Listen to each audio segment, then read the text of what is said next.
ഈ സാധനം നാട്ടിലിരുന്നപ്പോൾ ഞാൻ ആമസോണിൽ നിന്ന് ഓർഡർ ചെയ്യാൻ വേണ്ടി ഇരുന്നതാണ്. പക്ഷേ സാഹചര്യം മൂലം അതിന് 500 രൂപ എങ്ങാണ്ടായിരുന്നു. അപ്പം എനിക്ക് പണിയും കൂലിയൊന്നുമില്ല. അപ്പം ഞാൻ ഇവിടെ വന്നപ്പോൾ ഈ സാധനം കണ്ടു, ഏഷ്യൻ മാർക്കറ്റിൽ വന്നപ്പോൾ. അപ്പം ഇവിടുന്ന് ട്രൈ ചെയ്യാം. ഓ, എനിക്ക് വായിൽ കോത്തി വായ വെള്ളം വരുന്നുണ്ട്.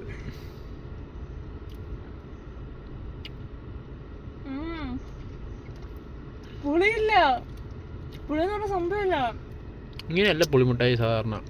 പുളി ഉണ്ടാവും, ഇത് സ്വീറ്റ് അല്ലേ. ഇവരെന്തേലും ആഡ് ആക്കും ഇതില്. ഇതിങ്ങനെ തൊണ്ട് വിളിച്ചിട്ട് ആഡ് ആക്കണ പൊട്ടാ. എനിക്ക് ഇഷ്ടായി. ഇത് ഫുള്ളാണെങ്കിൽ ഇത് മൊത്തം കഴിച്ച് വയറിളക്കം പിടിക്കട്ടോ നിനക്ക്. കുറേശ്ശെ കഴിച്ചാൽ മതി. അപ്പൊ ഇത്രേ ഉള്ളൂ.